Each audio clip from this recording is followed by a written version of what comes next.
Hey everyone, welcome back to my channel. Today's card's going to be a reveal wheel Halloween inspired card.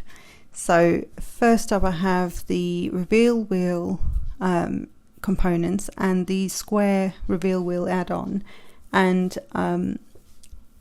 those are the pieces. In hindsight I should have cut two of the square add-ons, and you'll see why in a minute.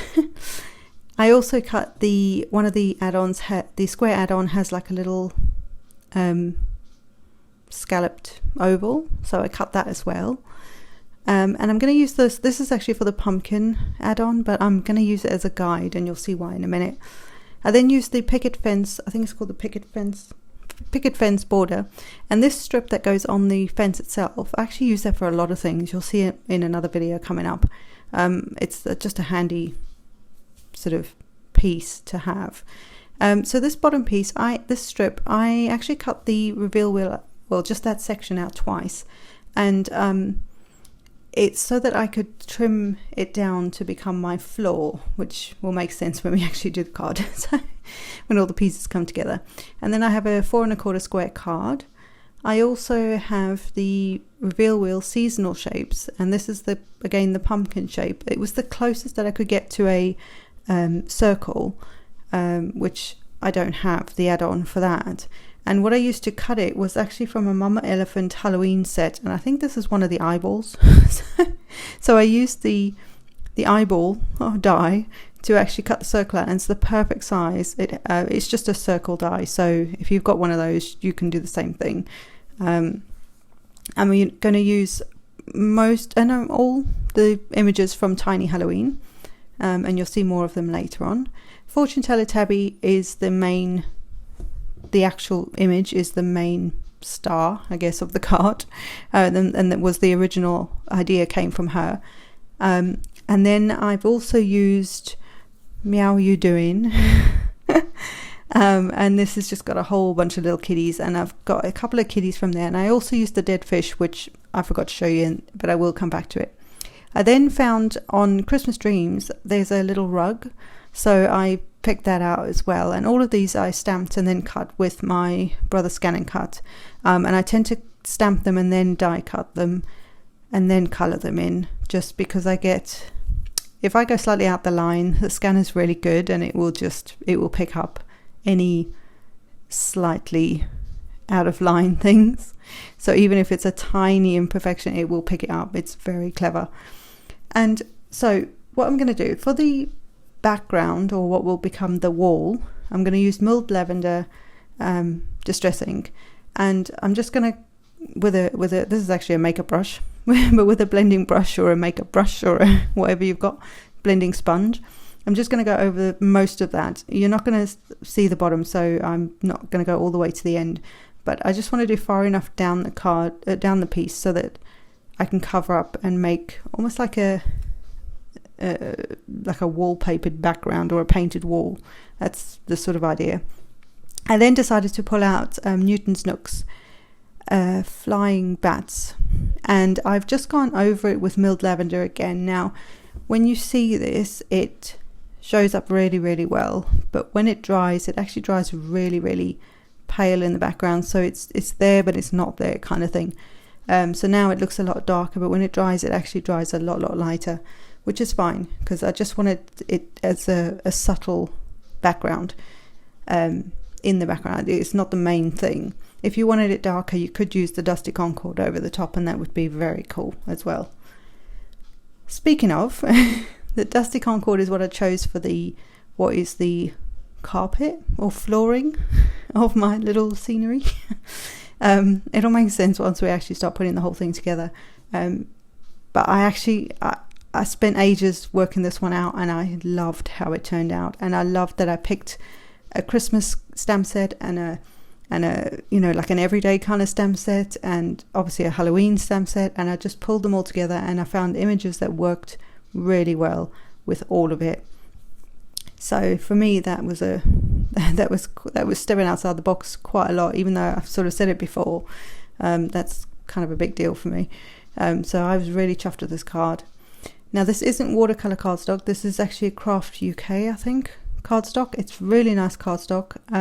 but it's not watercolor, but it reacted really well when I spritzed it with a distress sprayer.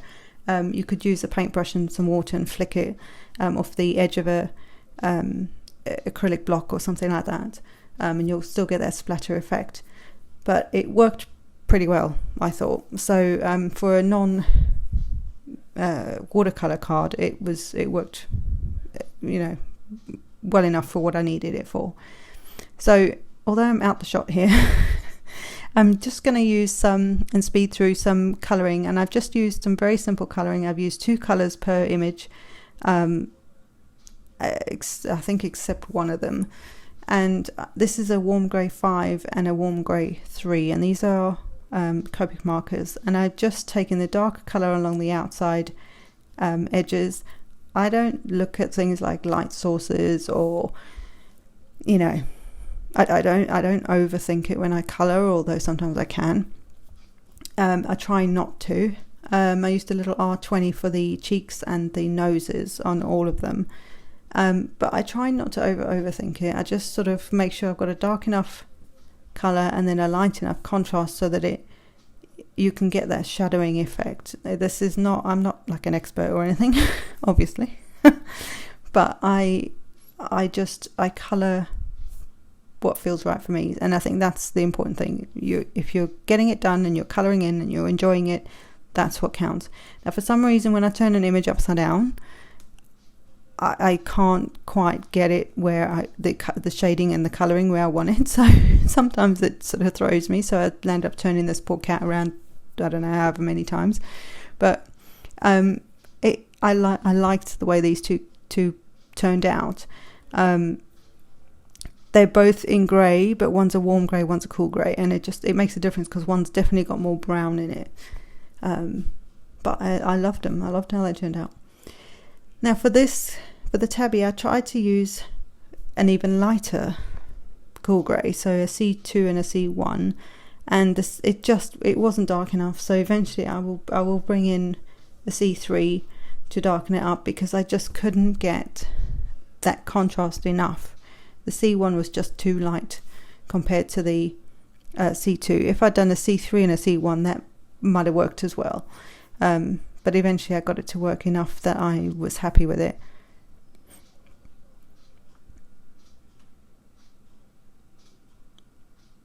So sometimes you've got to just keep going over and over these things just until they are what you want. And I forgot where he is. Shame on me. And then again, I'll come in with an R20 for the nose and the cheeks. Can't remember. Oh no, I didn't do it yet, but I forget. So these 2 colours, I know it's hard to see, but this is a V09, and I believe it's a V06, that I use, and I absolutely love this combo. The V09 is very, very intense purple, and the V06 is obviously quite a few shades, looks like a few shades lighter, but the combo and the way that you can get the shadowing on it with the combination of the 2 of them, I'm in love with it. I'm just in love with it. And so what I did was I just went around the edge of all the stars and the moons, and also along the edges of the like the folds in the tablecloth, just to try and give it a bit more dimension, I guess, or sort of more shadowing and that sort of thing, but not sort of over the top. Like I say, I'm not an expert on shading. There's a lot of you out there who do a lot better on this whole Copic colouring thing. I'm not so good, but I love colouring, so I love giving it a whirl. And I think that's that's the fun part, right?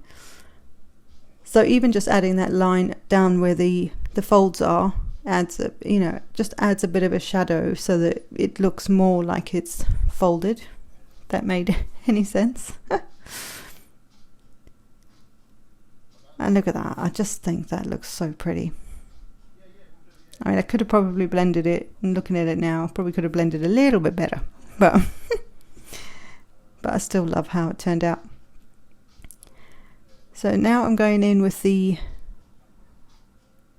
Y17 and I can't remember what the other one is, but I'll show you in a minute. And this is the darker of the two. I always, on these ones, I've started with the darker color first. There's different ways that you can do it, and obviously if you do your do a course, a Copic course, or whatever they call it, they'll obviously teach you the way that you should do it, but really do what you want. I just go darkest to light. It just makes sense for me, and there wasn't really too much of a contrast there, but there was enough there that I could see it in person. So now with the BG10, I'm just going around the crystal ball and with the colourless blender just to try and make it look like glass.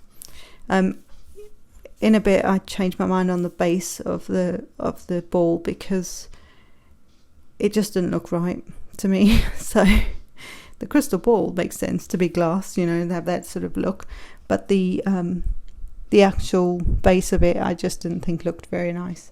So I will go back in a minute and actually use a different colour combo and just colour it in. So for now she's done. Oh yeah, I forgot her nose. So this is a different purple combo.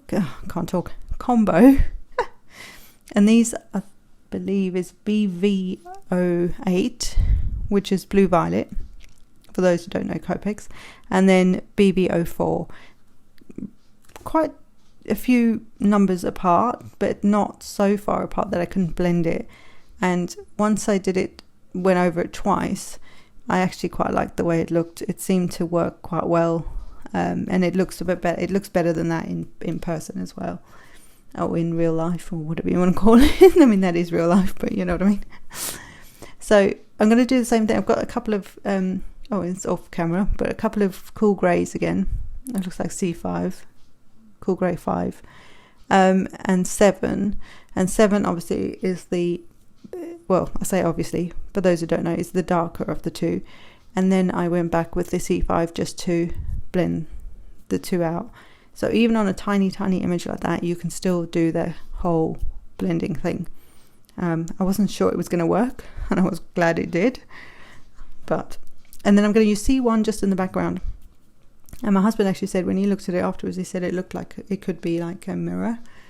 And if I'd stamped it, I wonder if you could stamp it onto like a foil or something like that. I could have cut it out again and then cut it, stamped the image in maybe like a permanent ink, like a StazOn or something like that, and just had the outline there. I may have even been able to use my Copics on that, thinking about it, and that would have looked cool as well. But that's what he said it reminded him of, and that wasn't the plan. It was supposed to just look like pictures, but he said the grey kind of made it look like a mirror, so that was quite cool. And I'm going to colour my dead fish. Yes, I'm saying it is a dead fish. I mean, look at it. It's just bones and a head and a tail. So I decided on the yellow just to bring the yellow in a bit more.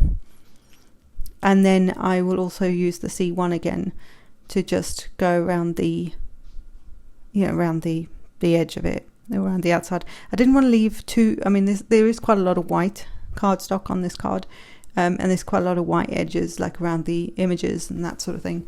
But on this particular thing, I didn't want to leave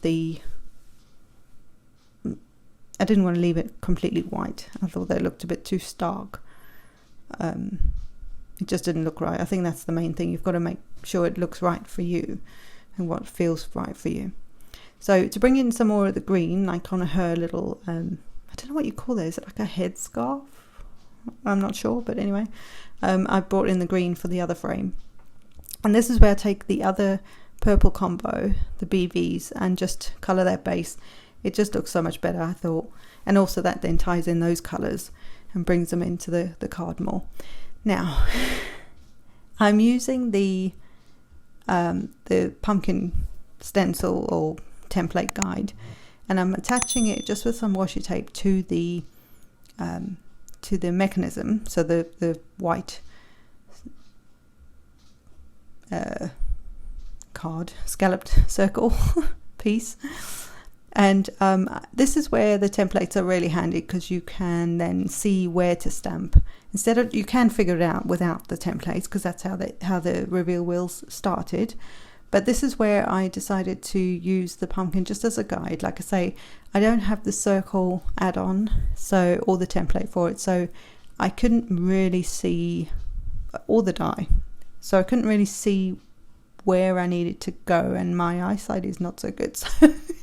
So I couldn't. There are some embossed lines on the white scallop circle that when you've die cut it, there are some embossed lines around it, but I just can't see them very well.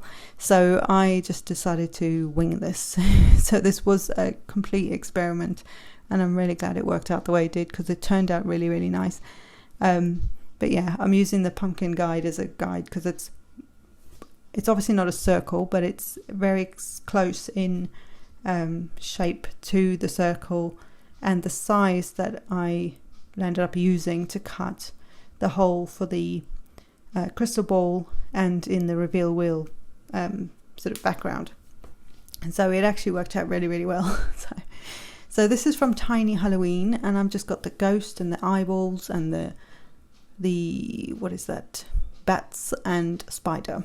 And then there are some teeny tiny little words that we're also going to use. And I just thought some of them needed a bit more in the little area. I could have left it just like that, it would have been fine. But, you know, I thought, no, let's just keep adding like you do. Right at the beginning of the video, I said about cutting out that I should have cut out 2 of this square add-on, the reveal wheel square add-ons. And yes, I should have cut a piece that didn't have the actual the one with the circle in, so the one that I've inked. I should have just cut one without that. And the reason being is that in a minute you're going to see, well, in a few minutes, you will see that yes, here is how you can use it as a guide. But you will see that when I actually come to try and sticking the thing down, it's actually a lot harder. So I will do another video with, you know, a more detailed instruction on how to put it together. But Lawn Fawn have a very, very good video, obviously, because it's their thing. They have a really good video on how to put the reveal wheels together. But yes, I always forget. So you'll see when I get to actually sticking it together, so that the mechanism, you know, twirls and everything, and it works really well. I kind of made life a little difficult for myself. so yeah, so you'll see that in a bit, and it's kind of funny. It was frustrating at the time, but I thought, no, I'm going to leave it in the video for you guys, because, you know, maybe this is what happens to you guys sometimes. I totally forgot to cut the extra piece, and that's what I should have done. So what we need now is a brad. So I'm just trying to find one, just a little brad. And what you're going to do is the other circle piece that we've cut out, the little one, goes at the back of the reveal wheel, and you put the brad through and then open the little legs. And so that's the piece that's at the back. Only on that little circle are you going to put, and not against the brad, are you going to put some foam tape, or foam dots, or whatever you want to call them. So I actually cut some up just so that I eventually got 3 on there, but just so that you've got the depth, but you can't have it touching anything, because otherwise it won't work. And then this is where having the extra piece would have been so much easier, because what we need to do now is line up this with the front panel, which is where the hole that we've made in it, the circle hole, lining them up, and then lining that up on the front of the card, which my camera died, so you basically would line each one up, and I'm kind of going to show you there. And that's how you would line it up, and then stick it on there. Now this is where I'm trying to work out where to put the rest of the tape, because you need the foam, same height of foam tape. You need that around the edge, but obviously because the reveal wheels, the square add-on, is actually smaller than the card that I'm making, I can't just line it up with the edges, so I have to do a bit of finagling. And this is where if I'd cut the reveal wheel square, so the one that I'm using as my backdrop, if I'd cut that twice, this would have been so much easier. I could just line it up with that because it's the same size.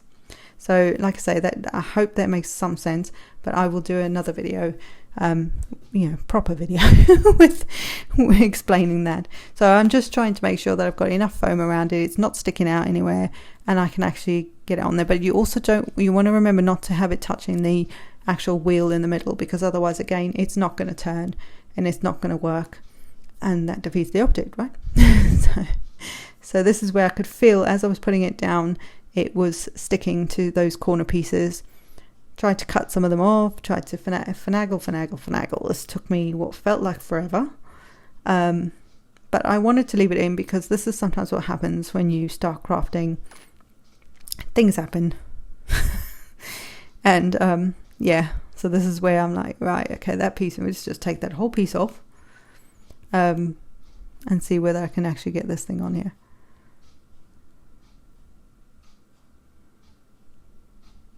And still trying to work out where else I needed a bit of foam just to keep it high enough off that wheel. It's essentially the same height as the foam that you've put at the back, but it's just to make sure that there's nothing that's going to stop that wheel from turning.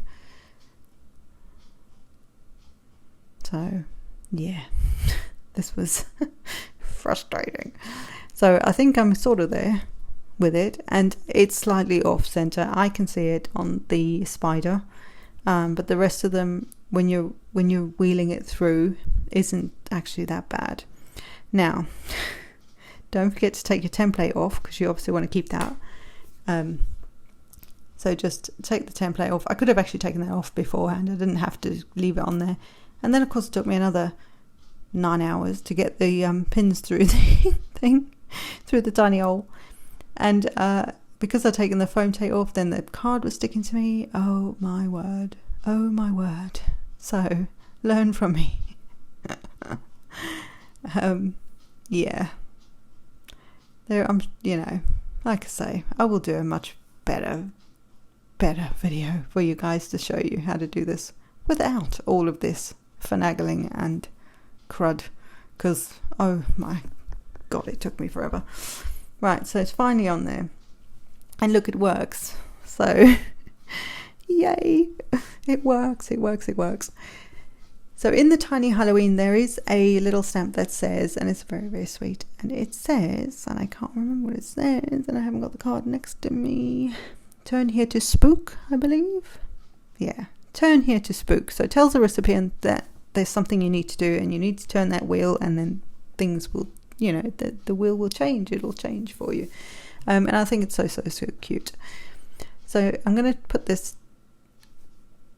background scene, little, I don't know what I'm calling it, put this little scenery together. So I'm going to start with my flooring, and I'm just going to get that put on there. The reason I'd cut the bottom piece the same as the reveal wheel, one is that it's the same size, and two, it would have the stitching all the way around like the square add-on. So that was another reason for doing that. And then I trimmed it so that I knew I had enough space. This is the fence border piece, and I trimmed it just so that I knew that I had enough space, so it wouldn't interfere with the little cutout there on the right hand side. So it wouldn't overlap that, so it would just look like it was made to fit there, if that makes sense. So I'm going to now put on my little picture frames, because they need to be behind my tabby. So I'm getting the purple one on, and then the little green one. And I thought if I put them in different directions, it just adds another little something. I mean, why not, eh? And then I'm just flat gluing it. I'm not using any dimension at all. The whole thing, other than the actual reveal wheel, which you need dimension on because of what you're trying to achieve, the whole thing is flat. So it will mail really, really well, and hopefully won't, cause any issues with the mailman. I don't know, I'm not making it. This is a long video. I'm sorry. I'm so sorry. So I'm just going to get her now. Now I'm just lining up the holes you know, so now when you turn the reveal wheel, it looks like that's what's in her crystal ball. So do you see now where I was going with this whole long video? And she's also at the right sort of height that she's in the, you know, the little white piece at the back is to look like a skirting board, so that there's like the wall in the background, your skirting board, then your carpet, and so she's on the carpet. Then I've got the little rug with the little kitty sleeping, and then the other little guy's sitting there going, what can I get up to? It's Halloween. So, you know, because I'm 5. So this is how my brain works. So I'm just taking a little, you could use a Wink Stella. This is a Nouveau Crystal, no, it's not, Nouveau Aqua Shimmer pen, and it's just a shimmery pen. So I think Crafter's Companion have one, and there's a Wink of Stella, same idea. So I did all the stars and moons, and then I did the her little scarf, headscarf, is that what it's called? I don't know what it's called. And that's it. I say that's it. It's a long video. Thank you if you've got all the way through it. And here's where you see my spider's a little off, but it doesn't really matter. And that's it. That's your reveal wheel. And they do have a larger version of this, which was the original one. This is the little square one, obviously. And yeah, so thanks so much, guys. Happy Halloween in July, and I will see you in the next one. Bye.